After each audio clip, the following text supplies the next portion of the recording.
নমস্কার বন্ধুরা, তনুর টেস্টি কিচেনে তোমাদেরকে স্বাগত। আজকে আমি বানাতে চলেছি চালের আটা আর গুড় দিয়ে তৈরি ক্ষীর পাটিসাপটা, আর সাথেই থাকছে একটা দুর্দান্ত স্বাদের পুরের রেসিপি। আর রেসিপিটা সঠিকভাবে ফলো করলে কোনো ননস্টিক প্যান ছাড়াই প্রত্যেকটা পাটিসাপটা খুব সুন্দরভাবে উঠে আসবে, স্বাদেও হবে অতুলনীয়, আর রেখে খেলেও শক্ত হয়ে যাবে না, থেকে যাবে একই রকম নরম তুলতুলে। তো চলো রেসিপির দিকে যাওয়া যাক। প্রথমে নিয়ে নিলাম 150 গ্রাম চালের আটা, তাতে 50 গ্রাম ময়দা আর 2 থেকে 3 চামচ গুঁড়ো দুধ। এখন এই সব কিছুকে ভালো মতো মিশিয়ে নিয়ে তাতে দিয়ে দিয়েছি উষ্ণ গরম জল। জলটা কিন্তু আমরা একবারে দিয়ে দেবো না, অল্প অল্প করে দেবো, যাতে ব্যাটারের ঘনত্বটা ঠিকঠাক থাকে। আমাদের ব্যাটার প্রায় রেডি। এখন দিয়ে দেবো এতে খেজুরের গুড়।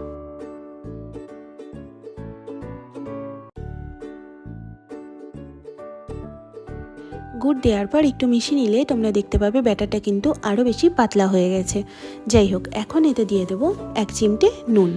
নুন দেওয়ার পর ভালো মতো মিশিয়ে নিয়ে ব্যাটারটাকে 10 মিনিটের জন্য একটু রেখে দেবো। আর এই সময়ের মধ্যে বানিয়ে নেব পাটিসাপটার পুর। এই পুরটা পাটিসাপটাই হোক, রুটি হোক বা শুধু শুধু হোক, সবেতেই কিন্তু অসাধারণ খেতে লাগে। যাই হোক, পুর বানানোর জন্য প্রথমে ঘি গরম করে তাতে দিয়ে দিয়েছি 2 লিটার দুধ। এবার বেশ ভালো মতো দুধটাকে একটু ফুটিয়ে নিয়ে তাতে দিয়ে দিয়েছি খোয়া ক্ষীর, প্রায় 2 কাপ সমান। তাতে দিয়েছি 3টে এলাচ আর 1 চামচ পেস্তা কুচি। তারপর দিয়ে দিয়েছি স্বাদ মতো খেজুরের গুড়। এখানে চিনির ব্যবহারও করা যেতেই পারে। এখন এটাকে বেশ কিছুক্ষণ ফুটিয়ে ঘন করে নেব, তারপরেই রেডি হয়ে যাবে আমাদের পুর বা ক্ষীরের পুর। 10 মিনিট পর ব্যাটারটাকে এবার চেক করে নিচ্ছি, আর তোমরা দেখতেই পাচ্ছ ব্যাটারটা কিন্তু আমি পাতলাই বানিয়েছি। এখন ঘরে বানানো রুটির তাওয়াতে অল্প একটু সর্ষের তেল মাখিয়ে নিয়ে তাতে দিয়ে দিয়েছি ব্যাটার। এখন খুন্তির সাহায্যে খুব হালকা হাতে ব্যাটারটাকে ছড়িয়ে নিচ্ছি।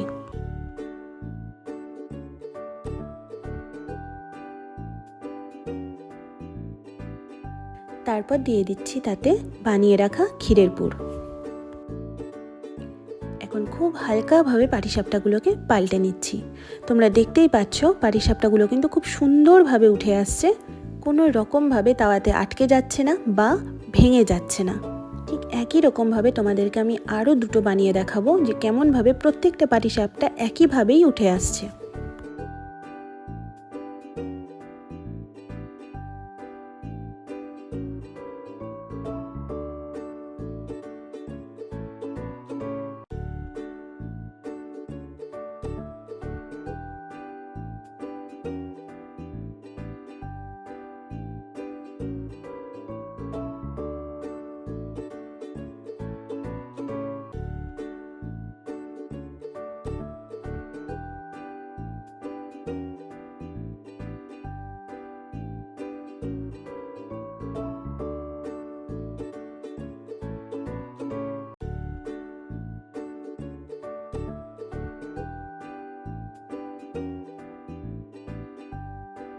তো বন্ধুরা, তোমরা দেখতেই পাচ্ছ প্রত্যেকটা পাটিসাপটা কিন্তু খুবই সুন্দরভাবে তৈরি হয়ে গেছে। তাই তোমরাও আর দেরি না করে ঝটপট বানিয়ে ফেলো এই দুর্দান্ত স্বাদের পাটিসাপটা। আর রেসিপি ভালো লাগলে চ্যানেলটাকে সাবস্ক্রাইব করবে, সাথে লাইক, কমেন্ট, শেয়ার করতে ভুলবে না। টাটা।